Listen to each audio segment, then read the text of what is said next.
మత్తయి సువార్త 5వ అధ్యాయం 8వ వచనంలో ఒక మాట, యేసు ప్రభువు వారు మాట్లాడుతున్న మాటలు, హృదయశుద్ధి గలవారు ధన్యులు, వారు దేవుని చూచెదరు. సమాధానపరచువారు ధన్యులు, వారు దేవుని కుమారులు అనబడును. చాలా దేవుడు ఒక్క మాట ద్వారా దేవుడు మాట్లాడుతున్నాడు. హృదయ శుద్ధి గల వారు ధన్యులు. హృదయ శుద్ధి అనగా నీతిగా యథార్థంగా జీవించేవారు అని అర్థం. యథార్థమైన మార్గంలో నడుచువారు, నీతితో దేవుని గణపరచువారు, నీతితో దేవుని సమాధాన జీవితంలో స్థిరంగా ఉండేవారు అని అర్థం. దేవునికి వాక్యం స్తోత్రం కలుగును గాక. హృదయ శుద్ధి అనేది ఇది మనుషులు మనతో చెప్తే కలిగేది కాదండి. దేవుడు మనతో మాట్లాడితే, దేవుని ఆత్మ కలిగిన వారు హృదయ శుద్ధి కలిగి ఉంటారని దేవుని వాక్యం సెలవుస్తుంది. కొండ మీద ప్రసంగము మనం వింటా ఉన్నప్పుడు ధన్యతల గురించి ప్రత్యేకంగా చెప్తా ఉన్నాడు. ఈ ధన్యతలు మత్తయి సువార్త 5వ అధ్యాయంలో 3వ వచనం నుంచి 12 వచనాల వరకు ఉంటుంది. ఎవరు చదవనవసరం లేదు, కానీ ధన్యతలు చాలా గొప్పవి. ఈ ధన్యతల్లో చాలా శ్రేష్టమైన కొన్ని అంశాల్లో హృదయ శుద్ధి గల వారి ధన్యులు అనే మాట కూడా దేవుని వాక్యం ఉంది. అక్కడ హృదయ శుద్ధి గల వారి ధన్యులు వారు ఏం చేస్తారంట? ఏం చేస్తారు? దేవుని చూస్తారు. మనుషులు చూడరు, వారు దేవుని చూస్తారు. ఈ దేవుని చూసేవారు ఆత్మానందం పొందుకుంటారు. దేవునితో కలిసి నడిచిన హానోకు ఏమయ్యాడండి? మరణమే లేకుండా వెళ్ళిపోయాడు. మరణం అనేది లేకుండా జయించగలిగిన మంచి వీరుడుగా దేవునిలోకి వెళ్ళిపోయాడు. ఈ మరణం లేకుండా ఇంకొకరు వెళ్ళాడు, ఆయన పేరు ఏలియా. ఆయన కూడా మరణం లేకుండా దేవుని రాజ్యాన్ని వెళ్ళి ఉన్నాడు. దేవునితో కలిసి నడిచిన వారు అనేక భక్తులు ఉంటున్నారు. పాత నిబంధనల గ్రంథంలో, కొత్త నిబంధనలు కూడా భక్తుడైన సౌలు దేవుని చూసిన తర్వాతనే పౌలుగా మార్చబడ్డాడు. హృదయ శుద్ధి గలవాడుగా మార్చబడ్డాడు. తన హృదయం శుద్ధి చేసుకున్నాడు, పవిత్రపరచుకున్నాడు, పరిశుద్ధపరచుకున్నాడు. దేవుని సహవాసంలో బ్రతుకుట క్రీస్తే, చావైతే లాభము. దేవునితో నేను గట్టిగా నిలబడతాను, దేవుని కొరకు చస్తాను, దేవుని కొరకు మరణించడానికి కూడా నేను రెడీగా ఉన్నాను అని చెప్పి అపోస్తలుడైన పౌలు మాట్లాడతాడు. మరణించడానికి కూడా ధైర్యం ఉండాలి, దమ్ము ఉండాలి, గట్టి మరి ఆత్మాభిషేకం ఉంటేనే మన దేవుని కొరకు నిలబడతాం, బలపడతాం, ప్రోత్సహించబడతాము, దేవుని కొరకు నమ్మకంగా పని చేయగలుగుతాము. దేవునికి స్తోత్రము. చాలా మంది ఈ రోజున మరి మంచి మంచి పేర్లు పెట్టుకుంటారు, కానీ పేరుకు తగ్గట్టుగా జీవించలేరు. ప్రేమ దేవుని సహవాసులా, ఈ ఉదయకాల సమయంలో దేవుని వాక్యం మాట్లాడుతుంది ఏంటంటే, హృదయ శుద్ధి గల వారు పైకి ఒకటి లోపల ఒకటిగా ఉండరంట. మత్తయి సువార్త 23వ అధ్యాయం 23వ వచనంలో ఒక మాట సెలవిస్తున్నది. యేసు ప్రభువు వారు మాట్లాడుతున్న మాట నా సొంత మాట కాదు, యేసు ప్రభువు వారే చెప్తూ ఉన్నాడు. ఆ మాటలోని ఒక శక్తి గల మాటను మీకు జ్ఞాపకం చేస్తూ ఉన్నాను, దయచేసి వినండి. మత్తయి సువార్త 23వ వచనం. అయ్యో వేషధారులైన శాస్త్రులారా అంటున్నాడు. వేషధారులు ఎవరు అంటే శాస్త్రులు, పరిసయ్యులు అంటున్నాడు. శాస్త్రులు పరిసయ్యులు కేవలం చెప్తారు కానీ వినరంట. వాళ్ళు మరి చెప్తారు కానీ వాళ్ళు నడవరంట, చెప్తారు కానీ ఆచరించరంట. వాళ్ళు లోకంలోకి వెళ్ళిపోతూ ఉంటారు.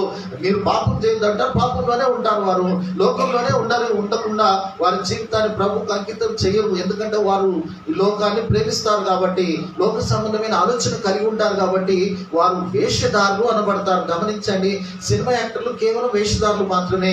వేషం వేసుకుంటారు. మరి వారు మేకప్ చేసుకుని వారు నటిస్తూ ఉన్నప్పుడు మనకు కూడా కన్నీళ్ళు వస్తూ ఉంటాయి. సహజ నటి అని చెప్తా ఉంటాం కొంతమంది. మరి హీరోయిన్లను చూసి మనం వాళ్ళకి లైకర్లం అయిపోతాం. వారి కోసము గుండె చీల్చుకుంటాం మనం. వారు ఇక్కడ ఉన్నాడు నా సినిమా యాక్టర్ ఇక్కడ ఉంది అని చెప్పేసి వారి కొరకు మన ప్రాణాలు ఇవ్వడానికి కూడా ముందుకు వస్తారు. తమిళనాడులో ఫస్ట్ ప్రైజ్ అంట. మరి తమిళనాడులో అందరూ సినిమా యాక్టర్లనే వారు ముఖ్యమంత్రులు చేసుకొని మరి వారు చెప్పిందే వీళ్ళు వింటారు. విచిత్రం ఏంటంటే వారు నిజానికి నటులు. వారు నటించేవారు అంటే జీవించేవారు కాదు. వారు యథార్థమైన జీవితంలో లేరు. దేవుని స్తోత్రం. నిన్న ఒక యూట్యూబ్లో చూస్తూ ఉంటే ఒక దైవజనుడు ఒక సహోదరి గురించి మాట్లాడుతున్నాడు. ఆ సహోదరి నిజంగానే లిఫ్ట్కి వేసుకుంటూ, నేను ఒక ఫంక్షన్కి వెళ్ళినప్పుడు ఆ సహోదరి పాపము ఒక ఖర్చు పెట్టి ఇట్లా రుడిసిందంటే ఆ ఖర్చు మొత్తము మళ్ళీ green colour, red colour, pink colour, 3 కలర్లు వచ్చేసినాయి. దేవుని స్తోత్రం. అంటే ఆమె అన్ని పార్టీలకు సంబంధించిన కలర్లు వేసింది. పాపం ముఖానికి చెమట వచ్చేసి ఇట్లా అన్నింది అంతే. మొత్తం అవన్నీ నేను పక్కనే ఉన్నాను, చూస్తున్నాను ఇట్లా అమ్మ ఎన్ని కలర్లు వచ్చినాయని. ఆమె సహజంగా ప్రభు కొరకు జీవించడం లేదు, ఆత్మీయంగా జీవించట్లేదు, కేవలము నటిస్తూ ఉన్నది. దేవుని స్తోత్రము. ఆయన పట్టుకొని ఇష్టం వచ్చినట్టు రేటేసింది మళ్ళీ యూట్యూబ్లోనే. ఎంత భయంకరం. సరి చేసుకుంటాను అని అనలేకపోయింది. నేను సరి చూసుకుంటానని అనలేకపోయింది. కానీ జీవితాన్ని మార్చుకోవాలని దేవుడి వాక్యం ద్వారా ఈరోజు హృదయ శుద్ధి, హృదయాన్ని కడుక్కోవాలంటే ఇది చెప్పేసి ఇట్లని మరి ఆ హృదయం తీసుకొని హార్ట్ తీసుకొని మనం క్లీన్ చేసుకోలేము. కానీ దేవుని వాక్యం ద్వారా నువ్వు మార్చుకోవాల్సినది చాలా ఉంది. ఈరోజు మొట్టమొదటి ఆదివారం దినమున మరి దేవుడు మాట్లాడుతున్నది 3 విషయాలతో మనతో మాట్లాడాలని ప్రభు ఆశపడుతున్నాడు. మొట్టమొదటిగా చూసినట్టయితే గదిలో ప్రార్థన. దేవునికి స్తోత్రం. 3 అంశాలతో ప్రభు మాట్లాడుతున్నాడు ఈ రోజున. మొట్టమొదటిగా గదిలో ప్రార్థన, మదిలో వాక్యం, వీధిలో సాక్ష్యం. ఈ 3 విషయాలనే నేను ఈ రోజున వాక్యాంశంలో తీసుకోవాలి. చాలా రోజుల నుంచి నేను అనుకుంటా ఉన్నాను, కానీ ప్రభు నన్ను ఈ రోజున ప్రేరేపించాను, తప్పనిసరిగా వాక్యం చెప్పాలి కుమారుడు. మనం ఎలాగా ఉండాలంటే సామెతలు 15వ అధ్యాయం 8వ వచనం ఒక మాట ఎవరైనా చూడగలుగుతారంటే 15వ అధ్యాయం 8వ వచనం సామెతలు. జాగ్రత్తగా చూడండి, తొందరపడకండి. భక్తిహీనులు అర్పించు బలులు ఆ, యెహోవాకు హేయములు. చూడండి, భక్తిహీనులు ఏవైనా అర్పణలు దేవుడికి తీసుకొస్తారనో అవి దేవునికి ఇష్టం లేదంట. చదవండి తర్వాత. యథార్థవంతుల ప్రార్థన యథార్థవంతుల ప్రార్థన ఆయనకు ఆనందకరం. దేవునికి ఆనందకరం అని వాక్యం సెలవిస్తుంది. చూసారు, యథార్థవంతులు, నీతిమంతులు వారి ప్రార్థన జీవితంలో దేవుని సన్నిధికి చేరే మార్గాన్ని వెతుకుంటాం. నా ప్రార్థన దేవుని సన్నిధికి వెళ్ళిందా అని ఎప్పుడైనా ప్రశ్నించుకున్నారా మీరు?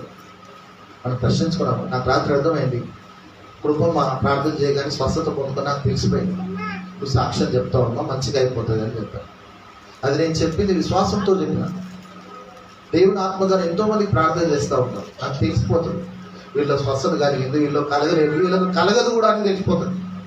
కొంతమంది చేస్తే అసలు కలగనే కలగదు, నాకు తెలిసిపోతుంది. ఎందుకు కలగనే కలగదు అంటే వాళ్ళు అవిశ్వాసం. వాళ్ళు వెంటనే ఇంకో నెంబర్ తీసుకొని ఇంకో చోటుకి ఫోన్ చేస్తారు, ఇంకోటి అయిపోయి ఇంకొక నెంబర్కి ఫోన్ చేస్తారు, ఇంకొక దానికి ఇంకోటి కాదు. వాళ్ళు ఫోన్ చేస్తున్నప్పుడు మీరు లైన్లో ఉన్నారని దేవుడు చెప్తారు. మీరు క్యూలో ఉన్నారు, అవునండి, వాళ్ళు క్యూలోనే ఉంటారు. ఇది అయిపోయి ఇంకో మద్రాస్ ఫోన్ చేస్తాడు, ఇంకా లాభం లేదని దుబాయ్కి ఫోన్ చేస్తారు, అమెరికాకి ఫోన్ చేస్తారు, ఆస్ట్రేలియాకి ఫోన్ చేస్తారు. లాభం లేదని ఇంకా మా ఊరు ఆయన బాగుంటాడని ఆయన కూడా చేస్తారు. ఈ పొట్టి పాస్ట్ బలంగా చేస్తాడని చెప్పి పొట్టి ఆయన కూడా చేస్తారు. దేవుడు ఒకటే చెప్తాడు, నువ్వు లైన్లో ఉన్నావు అంతే, నువ్వు ఏం పొందుకునేదాన్ని కాదు, నువ్వు పొందుకునేవాడు కాదు కదా నాయన, ఊరికే జస్ట్ అట్లా లైన్ పెడతా ఉంటాడు. ఒక్కోసారి నాకు ఫోన్ చేసినప్పుడు మళ్ళీ నేను ఏదో విషయంలో మళ్ళీ ఫోన్ చేస్తే ఎంగేజ్ వస్తూ ఉంటుంది. మళ్ళీ కొద్దిసేపు నాకు ఫోన్ చేస్తే ఎంగేజ్ వచ్చినాక వాళ్ళు అంటారు, పిల్లలు అంటారు, అవునంక మేము చేసినాక ఇంకొక అంకర్లు చేశారు అని చెప్తా ఉంటారు. ఇట్లా చేసుకుంటూ పోతే అవిశ్వాసంలో నెంబర్ 1, నెంబర్ 2, నెంబర్ 3 పాత్ర పోషిస్తారు. ప్రేమైన దేవుని సహవాసుల యథార్థవంతుల ప్రార్థన దేవునికి ఆనందకరం అంట. మనం చేస్తుంటే ఆయన సంతోషపడుతూ ఉంటాడంట. బా, నా విశ్వాసి, నా బలమైన వాడు నా కోసం ప్రార్థన చేస్తున్నాడు, సరే నేను ఆయనకు ఏది కావాలో ఇచ్చేస్తా అనుకుంటాడు. దేవుని స్తోత్రం కలుగుంటా. అందుకనే గదిలో ప్రార్థన చాలా అవసరం అండి. ప్రతి ఒక్కరు కూడా గదిలో ప్రార్థించడానికి ఈ రోజున నేను గమనించండి, 2 విషయాలు జ్ఞాపకం చేస్తా ఉన్నాను. ప్రార్థన చేసేటప్పుడు మీ కాన్సన్ట్రేషన్ అనేది ఉండాలి కంపల్సరిగా. రెండవది, అడగవలసిన విషయాలు కూడా జాగ్రత్తగా మనం పరిశీలన చేసుకొని అడగాలి దేవుని. కానీ ఇష్టం వచ్చినట్టుగా మనం ప్రార్థన చేయడానికి వీలేదు. మనం ప్రార్థన చేసేటప్పుడు కళ్ళు మూసుకుంటే మంచిది. ఇట్లా ఏమైనా కళ్ళు ఎక్సైజ్ ఏమైనా ఇట్లా చర్చి దగ్గర కొంచెం కళ్ళు ఎక్సైజ్ లేదు, మన ఇట్లా మీరు గమనించలేదు. ఐ స్పెషలిస్ట్ కళ్ళు తెరువు అంటాడు, కళ్ళు పోయి అంటాడు. ఈ స్పెషలిస్ట్ ప్రార్థన స్పెషలిస్ట్ ఏమంటాడు, కళ్ళు మూయి అంటాడు. ప్రార్థన స్పెషలిస్ట్ కళ్ళు మూయి అంటాడు, నోరు తెరువు అంటాడు. నోరు మూయి అన్నాను నేను, నోరు తెరువు అంటాడు. ప్రార్థన చేసినప్పుడు నోరు మూస్తే ఏం ప్రార్థన చేస్తాం? నోరు తెరవాలి, కళ్ళు మూయాలి. మోకరించగలిగితే మీకు ఒకవేళ ఒంట్లో శక్తి ఉంటే కాళ్ళ మీద మీరు మోకాల నుండి ప్రార్థన చేయండి. అది దానియేలు ప్రార్థన శక్తివంతమైంది. అట్లా అని నువ్వు కాళ్ళ నొప్పులు ఉన్నాయని చెప్పి నేను కాళ్ళ మీద నన్ను అంటాడు ఒక ఆయన, నేను కాళ్ళ మీద పాస్టర్ గారు నేను చర్చిలో కాళ్ళు ఆయన వచ్చి కాళ్ళు బెండ్ చేయమని చెప్తున్నాను. నేను బలవంతంగా ఏం చేయొద్దు, తప్పదు. ఒకవేళ మీ ఓపిక సహనం ఉంటే మీరు మోకరించండి. ఇది సంఘమే కానీ నేను శిక్షించేది కాదండి సంఘం. దేవుని స్తోత్రం కలుగుతుంది. మత్తయి సువార్త 6వ అధ్యాయంలోకి వెళ్దాం. 5వ వచనం నుంచి యేసు ప్రభులు వారు గదిలో ప్రార్థన చెప్తున్నాడు. గదిలో ప్రార్థన ఎట్లా ఉండాలి దేవుడు చెప్తున్న మాటనే మీకు చెప్తున్నాను, త్వరగా చూడండి. మరియు మీరు ప్రార్థన చేయనప్పుడు, మనము ప్రార్థన చేసేటప్పుడు వేషధారుల వలె ఉండవద్దు. ఫస్ట్ ఇది కలిగి ఉండాలండి. ఇట్లా అట్లా చూసుకుంటూ ప్రార్థన చేయాలి. కాన్సన్ట్రేషన్ తప్పనిసరిగా ఉండాలి. మీరు కాన్సన్ట్రేషన్తో చేయగలిగితే కనుక, ఒకవేళ మీరు హృదయ శుద్ధి గలవారుగా మార్చబడాలంటే మీ హృదయము ప్రభు వైపే తిరగాలి, కేంద్రీకృతం అయిపోయి అక్కడ సైడే ఉండాలి, ప్రభు వైపే. గమనించండి, దానియేలు యెరూషలేము తట్టు కిటికీలు తెచ్చి ప్రార్థన చేశాడు. కిటికీలు తెచ్చి ఆయన వైపు చూస్తూ ప్రార్థిస్తున్న ప్రార్థన చాలా ఇష్టం దేవుడు. మీరు ఎంతమంది ఆ హృదయ శుద్ధి కలిగి ప్రార్థన చేస్తున్నారో నాకు తెలియదు, కానీ ఈ ప్రార్థన చాలా శక్తివంతమైనది. ప్రియమైన దేవుని సహవాసులారా, వీధిలో ప్రార్థన చేయొద్దని అనట్లేదు ప్రభు. ఇశ్రాయేలు ప్రజలు వీధుల్లో కూడా చేస్తారు. యూదులు మరి ప్రత్యేకించి మరి మన క్రైస్తవ విశ్వాసం కొరకు ప్రభు చెబుతున్నది ఏంటంటే, వీధిలో కంటే ఇంట్లో ప్రార్థన చాలా శ్రేష్టమైనది. గదిలో ప్రత్యేకంగా నీలో ఏముండాలి? గదిలో ప్రార్థన ఉండాలి, మదిలో ప్రభు వాక్యం ఉండాలి, వీధిలో సాక్ష్యం ఉండాలి. ఈ 3 కూడా చాలా ఇంపార్టెంట్. మొట్టమొదటి పాయింట్ చదవండి సిస్టర్.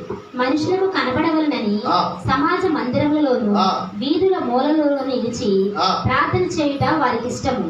వారు తమ ఫలము పొంది ఉన్నారని నిశ్చయంగా మీతో చెప్పుచున్నాను. దేవునికి స్తోత్రం కలుగుగాక. ఇంకా నీవు ప్రార్థన చేయనప్పుడు నీ గదిలోనికి వెళ్ళి తలుపు వేసి రహస్యమందున్న నీ తండ్రికి ప్రార్థన చేయుము.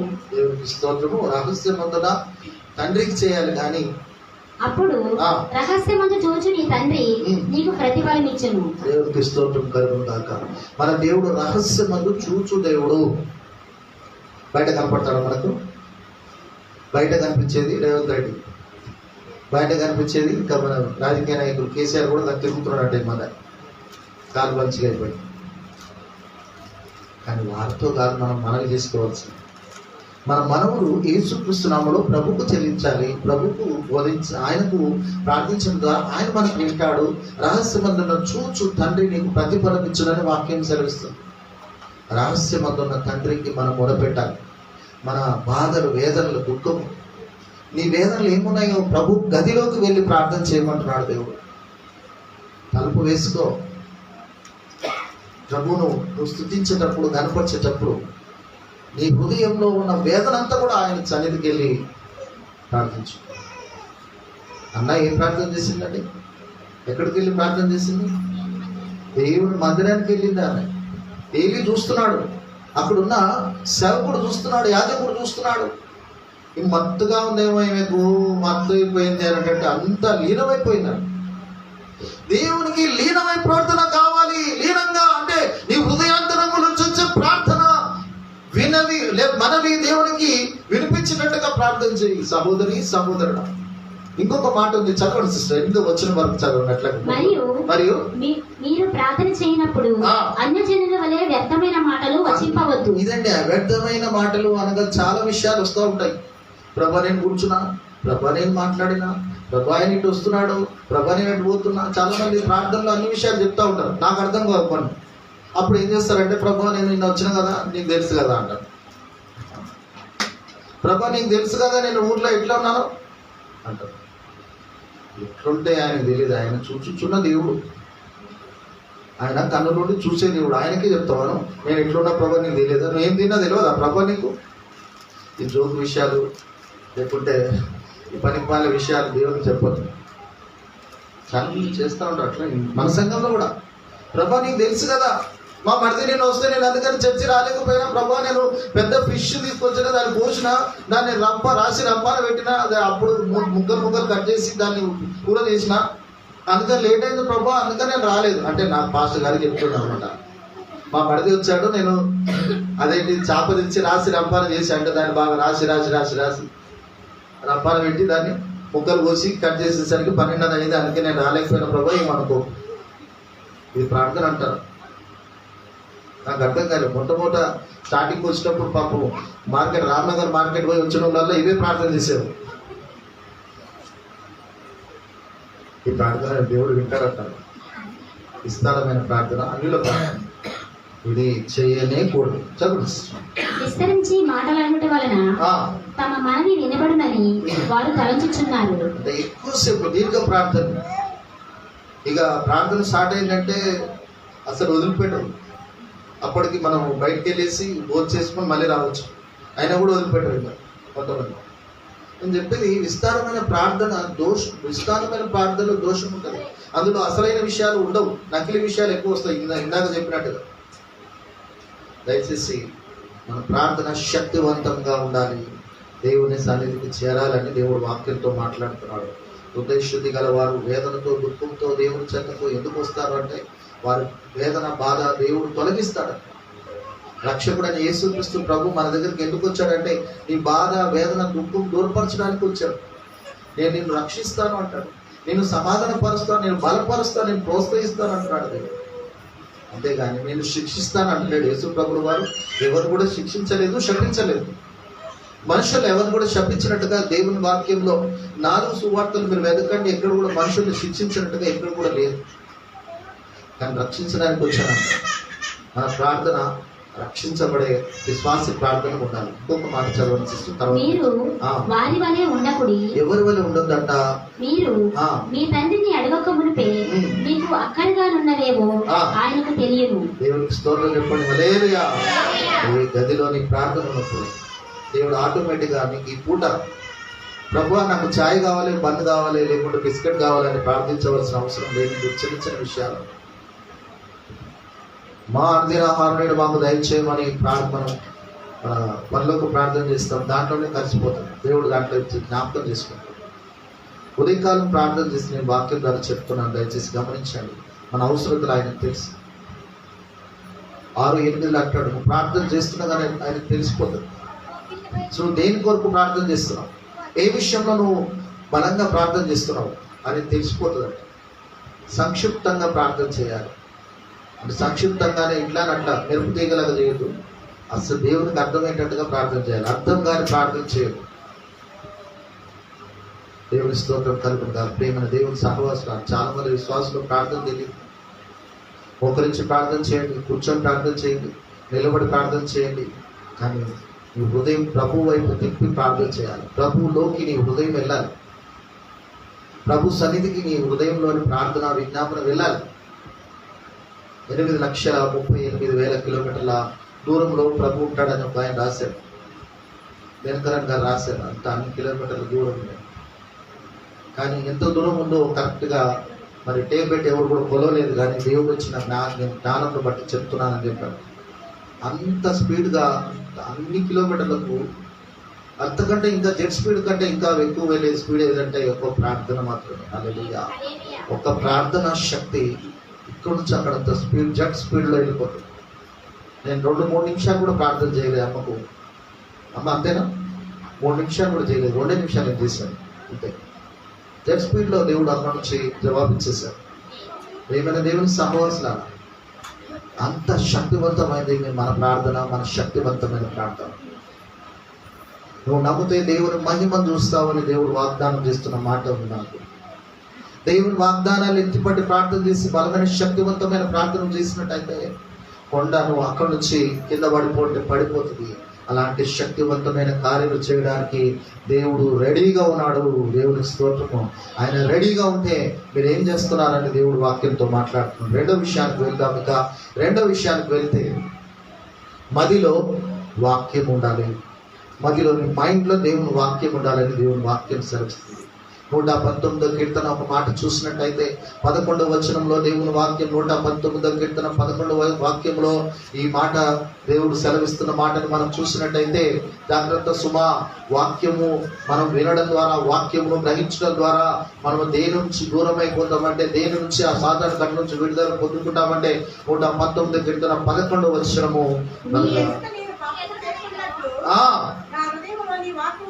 నీ వాక్యం ఉంచుకొని ఉన్నాను. చాలా దేవునికి స్తోత్రం కలుగును గాక. అంటే 111వ వచనంలో పాపము చేయకూడనట్లు నీ వాక్యం నేను ఉంచుకొని ఉన్నాను. నీ వాక్యము ద్వారా, నీ వాక్యమును మైండ్ లో పెట్టుకున్న ప్రభువా అని అంటున్నాడు ఇక్కడ దావీదు. వాక్యంలో మైండ్లో పెట్టుకుని ఏ పనికైనా వెళ్ళండి, దేవుడు ఆ పనిని సఫలీకృతం చేస్తాడు, ఆ పనిని జయకరంగా నడిపిస్తాడు. దేవునికి స్తోత్రం కలుగుతా. ఈ మధ్య బాలయేసు ఇంకా ఇద్దరు కూడా ఒక తీర్మానం తీసుకున్నాను, నాకు నచ్చింది, చాలా సంతోషం అనిపించింది. ఏంటంటే 6 రోజులు మేము పనిచేస్తాం, 7వ రోజు సంఘానికి వస్తాం, అందరం వస్తామని చెప్పారు. నాకు చాలా సంతోషం అనిపించింది అన్నమాట. దైవా, నేను అప్పుడే ప్రార్థన తీసుకున్నాను, మందిలో నేను మనసులో ప్రార్థన తీసుకున్నాను, ప్రభా ఆ బిడ్డలు చేసే ప్రతి పనిని జయకరంగా ఆశీర్వదించు ప్రభు అని ప్రార్థన చేస్తున్నాను. హల్లెలూయా. వారు కూడా చిన్న హోటల్ పెట్టుకున్నారు, కానీ ఆదివారం మూసేస్తాం, అందరూ చర్చికి రావాలని తీర్మానం చేసుకున్నాం. చాలా సంతోషం అనిపించింది. దేవుని సన్నిధిలో కొన్ని దినములు ఉండి చూడు, ఆటోమేటిక్గా ఎంత ఆశీర్వదించబడతాం. ఆ రోజు వచ్చే ఆదాయం దేవుడు కల్పిస్తాడంటే, దేవుడు అన్యాయస్తుడు కాదు. వాక్యం అలాంటి శక్తినిస్తుంది. పాపం నుంచి కూడా ఈ ఆలోచనలు దూరంగా పోతాయి. పాపం ఆలోచన రాదే రాదంట. నువ్వు ఇతరులను మోసగించి బతకాలనుకున్నా కూడా దేవుని వాక్యం నీకు జ్ఞాపకం చేస్తుంది. కుమారుడా, నిన్న ఏ వాక్యం విన్నావు? దొంగతనం చేయరాదు, అబద్ధం ఆడరాదు, ఇతరులను మోసగించరాదు అనే మాటల ద్వారా దేవుడు మాట్లాడుతూ ఉంటాడు. ప్రతి వారం కూడా వాక్యం వింటున్న మనం అందరము ఈ వాక్యంలోని శక్తిని గ్రహిస్తాం మనం తప్పనిసరిగా. అదే రీతిగా 119వ కీర్తన 101వ వచనము 105వ వచనం దయచేసి చదవండి సహోదరి. 119వ కీర్తన 101వ వచనము 105వ వచనం 2 వచనాలు చాలా చక్కగా దేవుని వాక్యం మాట్లాడుతుంది. త్వరగా చూడండి. నేను నీ వాక్యం అనుసరించినట్లు దుష్ట మార్గము ఏదైతే ఉందో దాంట్లోంచి నా పాదములు తొలగించుకొని దేవునికి స్తోత్రం కలుగును. వాక్యం మైండ్ లో ఉండడం ద్వారా దుష్ట మార్గం అనగా చెడు మార్గం నుంచి నువ్వు తప్పించబడతావు తప్పనిసరిగా. బాప్తిసం తీసుకునే ముందు నేను 2 విషయాలు అనేక విషయాలు జ్ఞాపకం చేశాను. నువ్వు తప్పనిసరిగా బాహుబలి 3 అవుతావా ఏంటి చెప్తూ అని అడుగుతున్నా. 1, 2 అయిపోయింది. 3వది ఎవరంటే నేనే అనేటట్టు అనుకుంటా అంటావా అన్నట్టు లేదండి. బాహుబలి 3 కానీ నేను బహుబలవంతుడైన దేవుని వైపు నేను ఉంటాను. హల్లెలూయా. నీది బాహుబలం, దేవుని శక్తితో నింపబడిన వాడు బాహుబలం గలవాడు. సినిమా నటులు కాదు మనం. దేవునికి స్తోత్రం. 105వ వచనం చదవండి. 119. నీ వాక్యము నా పాదములకు దీపమును. దేవునికి స్తోత్రము. దీపంలాగా పనిచేస్తుందంట దేవుని వాక్యం సేవిస్తుంది. ఈ వాక్యం ఉంచుకొని నువ్వు ఎక్కడికైనా వెళ్ళండి, ఎప్పుడైనా జ్ఞాపకం చేసుకుంటూ ఉండండి. ఆ వాక్యం ద్వారా దేవుడు నిన్ను విడిపిస్తాను అని దేవుడు వాగ్దానం చేస్తున్నాడు. ఒక అమ్మాయిని ఇట్లనే కిడ్నాప్ చేశారంట కొంతమంది అబ్బాయి, పోకిరి వాళ్ళు. ఇక తర్వాత ఏం చేయాలనుకుంటారో మీకు అందరికీ తెలుసు. కానీ ఆమె ప్రార్థన చేసిందంట, ప్రభా నువ్వు ఏ క్షణంలో నన్ను అడుగును, నన్ను పిలువు అన్నావు. యు కాల్ మీ అన్నావు. తండ్రి ప్రభా నేను నిన్ను పిలుస్తున్నాను, నేను నిన్ను అడుగుతున్నాను, నీ పాదములు పట్టుకొని వేడుకొచ్చున్నాను, నువ్వు రక్షించు అని చెప్పి ప్రార్థన చేసుకున్నదట. యోహాను సువార్త 14 నా నామం నన్ను ఏమడిగినా కూడా నా నామమును బట్టి నన్ను ఏమడిగినా చేతులను వాగ్దానం చేసామనే వాగ్దానాలు ఎత్తుపట్టి ఆమె మైండ్లో ఉన్న వాక్యాలన్నీ చదువుకుంటుందంట. దేవుని స్తోత్రం. తలుపేసి బయటికి వెళ్ళారంట వాళ్ళు. తలుపేసి బయటికి వెళ్ళి పిల్లలు ఏం చేస్తారు, ఇక బీరు బ్రాండీలు అవి తెచ్చుకొని ఇంకేమేమో చేద్దాం అనుకుంటారు. కానీ అటు నుంచి ఒక వ్యక్తి అటు వెళ్తూ ఆ కేకలు విని తాళం పగలు కొట్టి ఆమెను బయటకు తీసుకుపోయాడంట. దేవుని స్తోత్రం. హల్లెలూయా. ఆ వ్యక్తి ఎవరో కాదు, నాకు తెలిసినంత వరకు దేవుని దూత. హల్లెలూయా. ఆపత్కాలంలో మొరపెట్టుము, నేను నీకు ఉత్తరం ఇస్తానంటాడు దేవుడు. ఆపత్కాలంలో నమ్మదగిన సహాయకుడు ఆయన. కనుక ఆపత్కాలంలో మనుషుల వైపు చూడకండి, ఆపత్కాలంలో దేవుని వైపు చూడండి, దేవుని వాక్యం వైపు చూడండి. వాక్యమే దేవుడు, దేవుడే వాక్యము. కనుక దేవుని వాక్యంలో శక్తిని మనం అనుభవిద్దాం. అందుకని యోహాను సువార్త 1వ అధ్యాయం 1వ వచనంలో యేసుక్రీస్తు ప్రభువు వారు మాట్లాడుతూ ఉన్నాడు. ఆయన గురించి మరి ఇక్కడ వాక్యం చెప్తున్నది ఏంటో ఒకసారి చూద్దాం. వాక్యము దేవుని దగ్గర ఉంది, ఆ వాక్యము దేవుడై ఉన్నాడని వాక్యం సెలవిస్తుంది. ప్రేమని దేవుని సహవాసులారా, ఈ వాక్యము మీరు బైబిల్ పెట్టుకొని మీరు ఎక్కడికైనా వెళ్ళండి, మీ పనిలో దేవుడు సహాయం చేస్తాడు. బైబిల్ వచనాలు నీ మైండ్లో, కనీసం నీ మైండ్లో ఉంటే కనుక, ఈ వారంలో నేను చెప్పిన కొన్ని మాటలైనా నీ మైండ్లో ఉండగలిగితే, నువ్వు వెళ్తున్నప్పుడు వాటిని స్మరిస్తే కనుక, వాటిని నువ్వు ఆ మాటలు బయటకు తీసుకొని దేవుని స్తుతించినట్టయితే ఆపత్కాలంలో ఆయన నీకు సహాయం చేస్తాడు. సహాయం చేసే దేవుడు నేనే అంటాడు. ఆయన ఎక్కడికి వెళ్ళిన పనిలో దేవుడు నీతో పాటు వస్తాడు. దేవదూతలు నీతో పాటు వస్తాయి. దేవదూతల సహవాసంలో నేను దేవుడు బలక పట్టుకుంటాడని వాక్యం సెలవుస్తుంది. హల్లెలూయా. ప్రియమైన దేవుని సహవాసులారా, అనేకులు ఈ రోజున ఏమి లేకున్నా బైబిల్ మాత్రం పట్టుకొని వెళ్తారు. ఎందుకంటే బైబిల్లో ఉన్న శక్తి, బలము దేవుడు అనుగ్రహిస్తాడు. వయస్సు విజయం గారు మరి ఎక్కడ వెళ్ళినా కూడా ఆమె బ్యాగ్ లో ఒకటి ఉంటుంది, మీరు గమనించారా? ఏంటి? సెల్ ఫోనా? బైబిల్ ఉంటుంది, పెద్ద బైబిల్ ఉంటుంది. ఒక విలేకరు అడిగాడంట, అమ్మా ఇది పార్టీ మీటింగ్ కదా, ఈ పార్టీ మీటింగ్ మీరు ఎందుకు తెచ్చారు అని అంటే ఆమె అంటది, నా బలము, నా శక్తి, నాకు ఆధారము పరిశుద్ధ గ్రంథమే అని చెప్తాను. దేవుని స్తోత్రం కలుగును గాక. నా బలము, శక్తి, నా ఆధారమై ఉన్నది. ఈ బైబిల్ లేకుండా నేను బయటికి వెళ్ళలేను. ఇందులో ఉన్న వాక్యమే నన్ను నడిపిస్తుంది. ఇందులో ఉన్న వాక్యమే నన్ను బలపరుస్తుంది. ఇందులో ఉన్న వాక్యమే నన్ను ప్రోత్సహిస్తుంది. ఇందులో ఉన్న వాక్యం ద్వారా నేను బ్రతుకుతున్నాను ప్రతిరోజు. నాకు అన్నం లేకున్నా పర్వాలేదు, కానీ జీవాహారమైన పరిశుద్ధ గ్రంథంలోని వాక్యం ద్వారా నేను బతుకుతున్నానని గొప్ప సాక్ష్యం చెప్తాను. ప్రేమైన దేవుని సహవాసి, నువ్వు ఆ సాక్ష్యానికి అర్హుడవే. ఆ సాక్ష్యం నువ్వు కూడా చెప్పడానికి దేవుడు అవకాశం ఇస్తున్నాడు. ఆ సాక్షిగా నిన్ను కూడా నిలబెట్టాలని ఇష్టపడుతున్నాడు. నీ నోటి ద్వారా దేవుని వాక్యమును, నీ మైండ్ లో పెట్టుకున్న వాక్యమును నువ్వు అప్పుడప్పుడు తీసుకొని చదువుకో, లేకుంటే తీసుకొని మరి గ్రహించు. దేవునికి స్తోత్రం కలుగును గాక. ఒక గొప్ప దైవజనుడిని మరి తీసుకెళ్లి జైల్లో పడేసినప్పుడు ఆయన దగ్గర ఉన్న బైబిల్ తీసి పరా చెప్పేసి కాల్ చేశారంట. కాల్ చేసినప్పుడు ఆయన చాలా నవ్వుకున్నాడంట. నవ్వుకొని, అయ్యా మీరు బైబిల్ నువ్వు నా చేతిలోంచి తీసుకొని మరి కాల్ చేసావు, కానీ ఆ మైండ్ లో ఆ బైబిల్ నేను 100 సార్లు చదివాను, చెప్తాను వినండి అని చెప్పి కీర్తన చదివాడంట. టకటక ఆదికాండం నుంచి ప్రకటన కింద వరకు వారికి చెప్తా ఉంటే వారందరూ కూడా ఆశ్చర్యపోయారంట. జైలు నుంచి బయటకు పంపించేశారంట. దేవునికి స్తోత్రం కలుగును గాక. హల్లెలూయా. దేవునామానికి స్తోత్రం కలుగును గాక. బైబిల్ పండితుడుగా మార్చబడి వాక్యంలో ఉన్న వాక్యంలో ఉదక స్నానం చేయాలని దేవుడు వాక్యంతో మాట్లాడుతున్నాడు.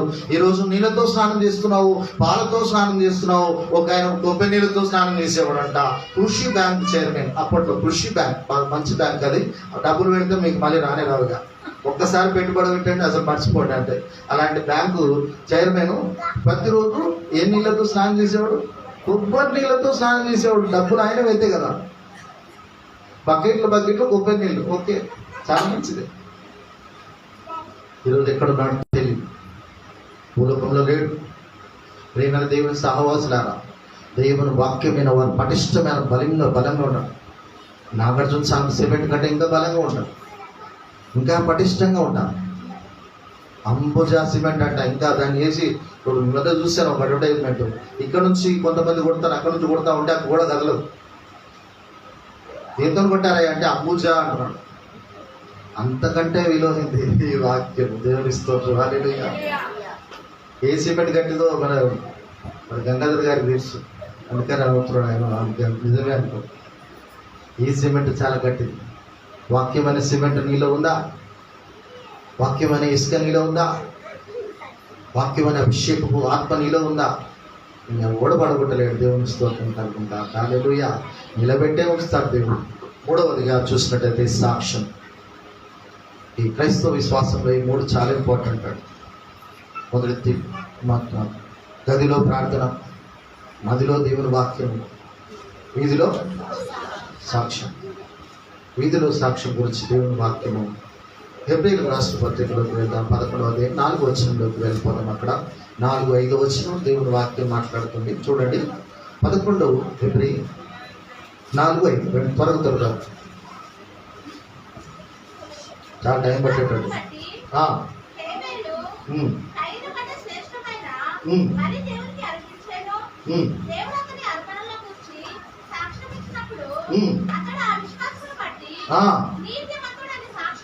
దేవుని స్తోత్రం. విశ్వాసము బట్టి నీతిమంతుడని సాక్ష్యం పొందేనని వాక్యం సెలవిస్తుంది. ఏం సాక్ష్యం ఈరోజు మనం పొందుకుంటున్నాం? ఇదిలో సాక్ష్యం. ఇంకేముంది తర్వాత?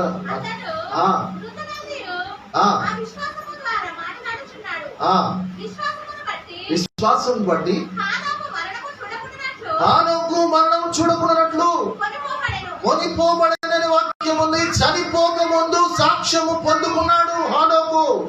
అతడు కొనిపోబడక మునుపు దేవునికి ఇష్టడై ఉండవని సాక్ష్యము పొందెను. దేవునికి స్తోత్రం కలుగును కాక. సాక్ష్యము సంపాదించుకున్నావా, లేకుంటే ధనమును సంపాదించుకున్నావా, ఆస్తులు సంపాదించుకున్నావా? ఏం సంపాదించుకున్నావు ఈరోజు? నువ్వు ధన్యుడమే అనడానికి కారణం ఏంటంటే ఈ మూడో అంశం చాలా ఇంపార్టెంట్. ప్రతి విశ్వాసి ఈ రోజున ధనాన్ని సంపాదించడానికి చాలా ప్రయాసపడుతున్నాడు, కానీ దేవునిలో ఒక సాక్షిగా నిలబడడానికి యేసు ప్రభుని గురించి గొప్ప సాక్ష్యం చెప్తున్నాడు. బాప్తిసం నుంచి యోహాను సువార్త 1:34 త్వరగా ఎవరైనా చూడగలుగుతారా అండి? ఒకరు చూడండి. యోహాను సువార్త 1:34 బాప్తిసం నుంచి యోహాను యేసు ప్రభుల వారు చెప్తున్నాడు. చూడండి ఎంత చక్కని మాట. యేసు ప్రభుల వారిని చూడగానే ఆయన సాక్ష్యం ఇస్తున్నాడు. ఏం సాక్ష్యం ఇస్తున్నాడు? ఆయన దేవుని కుమారుడు. ఆయన క్రియలే సాక్ష్యం ఇస్తున్నాయి. మన క్రియలే సాక్ష్యం ఇస్తాయండి. కొంతమందికి మనం చేసే క్రియల ద్వారా, మనం మాట్లాడే మాట ద్వారా మనం మంచి వాళ్ళమా, చెడ్డ వాళ్ళమా, లోకస్తులమా, కన్యంగా, ఇలాంటి వారు తెలిసిపోతుంది. చాలా మంది ఏం చేస్తారంటే ఆపదలు వచ్చినప్పుడు దేవుని మందిరానికి వస్తారు, పాస్టర్ గారికి ఫోన్ చేస్తారు. పాస్టర్ గారు అర్జెంటుగా ప్రార్థన చేయాలి, మీరు రావాలి, అర్జెంటుగా ఎక్కడున్నా చెప్పు, అర్జెంటుగా వచ్చేసాం మా ఇంటికి, మీరు ప్రార్థన చేయాలంటే. ఎప్పుడు లేని ఇప్పుడు పిలుస్తుంది ఏంటి, సైమన్ పాస్టర్ గారు అని అంటూ ఉంటాను. ఏదైనా ఆపద వచ్చి ఉంటుందని పాస్టర్ గారు ఎప్పుడనిస్తారు. కరెక్టే. కాలు ఎరిగింది, చెయ్యి నలిగింది, అందుకని కాలు విరగకముందే, చెయ్యి నలగకముందే నువ్వు దేవుని దగ్గరకు వస్తే దేవుడు నేను ఆరోగ్యంగా ఉంచుతాడు కదా, దేవుడు సమాధానంతో వస్తాడు కదా. ఖాళీ విజ్ఞానంగా రావాలి.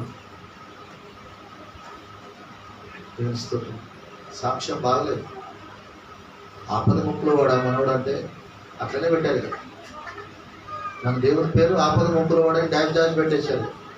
నయమైంది ఇంకా వేరే పాట వాడు రాయకుండా. చాలా జాగ్రత్త సుమా, సాక్ష్యం చాలా జాగ్రత్త కాపాడుకోవాలి.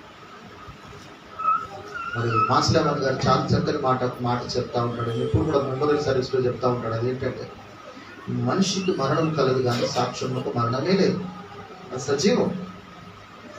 సాక్ష్యం బతికే ఉంటుంది. మనిషి వెళ్ళిపోతాడు, కానీ సాక్ష్యం చాలా పటిష్టంగా అది సువర్ణాక్షరాలతో లిఖించబడి ఉంటుంది.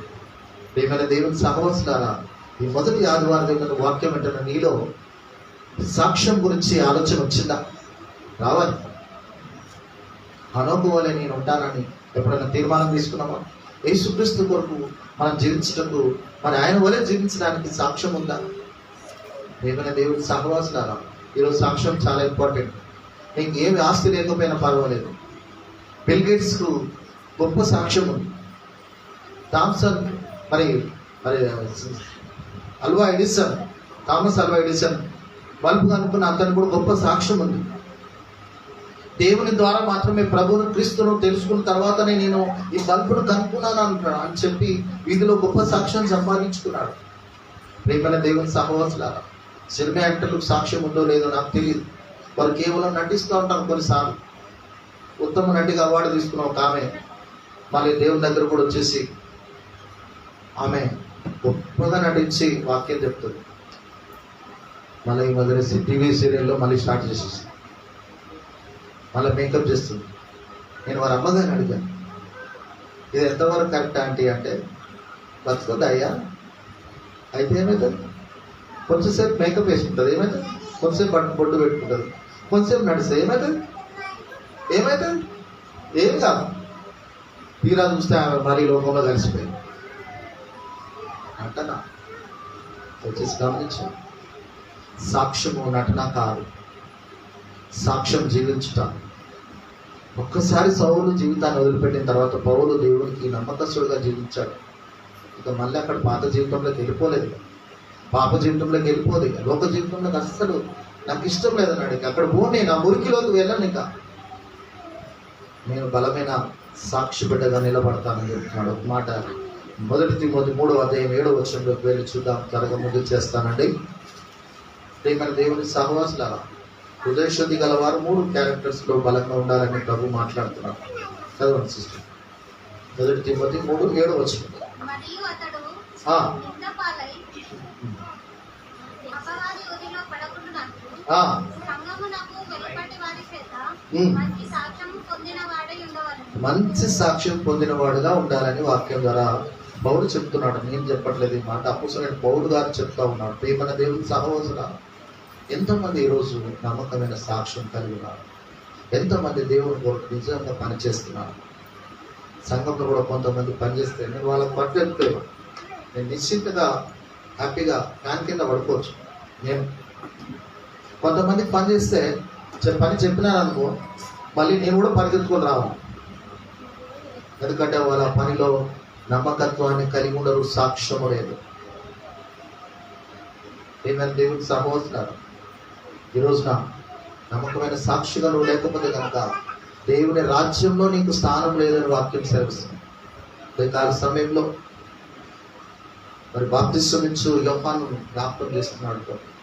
అతడు మండుచు ప్రకాశిస్తున్న ఒక వెలుగు వలె నివసించాడంట. ఆయన సాక్ష్యం అది. యోహాను సువార్త 5:35 ఉంటుంది అన్నమాట. చూడండి, యోహాను సువార్త 5:35 ఒక మాట చెప్పి నేను ముగించేస్తాను. దయచేసి బాప్తిస్మం ఇచ్చు సాక్ష్యము, యోహాను సాక్ష్యము చాలా బలంగా ఉన్నది. అందుకు యేసు వారితో ఇట్లనెను, జీవాహారము నేనే, నా యొద్దకు వచ్చువాడు ఏ మాత్రమును ఆకలి కొనడు, నా యందు విశ్వాసం ఉంచువాడు ఎప్పుడునూ దప్పిక కొనడు. 5:35. అతడు మండుచు ప్రకాశించుచున్న దీపమై ఉండెను. ఎవరండి? బాప్తిస్మం ఇచ్చి యోహాను మండుచు ప్రకాశించుచున్న ఒక వెలుగులాగా ఉన్నాడు. ఆయనలో చీకటి ఎంత మాత్రం లేదు, అబద్ధాలు లేనే లేవు, మోసం లేనే లేదు, ఇతరులను గాయపరచాలనే మాట లేనే లేవు. అతనిలో వెలుగుంది. అంటే దేవుడు ఉన్నాడు అని అంటున్నాడు. దేవునికి స్తోత్రం కలుగుతారు. దేవుని ఆత్మ ఉందని అర్థం. దేవునికి స్తోత్రం కలుగుతారు. ప్రియమైన దేవుని సహవాసులారా, ఈ రోజున నువ్వు మండుచు ప్రకాశిస్తున్నావా, మండుచు ఆరిపోతున్నావా? గమనించండి. దేవుని కొరకు మండాలని నీకు ఇష్టం ఉంటే కనుక హృదయశుద్ధి కలిగి జీవించాలని వాక్యం ద్వారా యేసు ప్రభువు వారు మాట్లాడుతున్నారు. హృదయశుద్ధి గల వారు ధన్యులు. ఎక్కడంటే దేవుని రాజ్యంలో వారు ప్రవేశించే అర్హతను పొందుకుంటారు. రూట్ క్లియర్ అయిపోతుంది. నీ తదనంతరము నీ పిల్ల కూడా దీవించబడతారని వాక్యం ద్వారా దేవుడు మాట్లాడుతున్నాడు. అది నీతోనే అంతరించిపోదు. నీ పిల్లల కోసం దేవుడు ఆశీర్వాద ఫలాలు దాచి ఉంచుతాడు.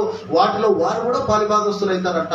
వారు కూడా దీవెనలు పొందుకుంటారంట. వారు కూడా నీ తర్వాత తరంలో మంచి స్థాయిలో, ఉన్నత స్థాయిలో నిలబడి బలపడతారని వాక్యం సెలవిస్తుంది. నీ తరతరము కూడా దీవెనల చేత దేవుడు ఆశీర్వదిస్తాడు. నిన్ను వదిలిపెట్టాడు, నిన్ను విడువని ఎడబాయనంటున్నాడు దేవుడు. ఎందుకంటే నువ్వు హృదయశుద్ధి కలిగిన వారు దేవుని చూస్తారు. దేవునికి స్తోత్రం, హల్లెలూయా. ఆ దేవుని చూస్తే కనుక ఆ మహిమ ప్రభావం, ఆయన దీవెనలు, ఆయన యొక్క కృప మన మీద, నీ తర్వాత తరం వారి మీద ఉండదు కాక. ఆయన కృప 1000 తరములు అని వాక్యం సెలవిస్తుంది. 1000 తరముల వరకు దేవుడు నిన్ను విడిచిపెట్టాడు. నువ్వు ఆ కృపలో ఉండాలంటే ఇప్పుడే కళ్ళు మూసుకో, ప్రార్థన చేద్దాం. ఒక నిమిషం కళ్ళు మూసుకోండి. ఒక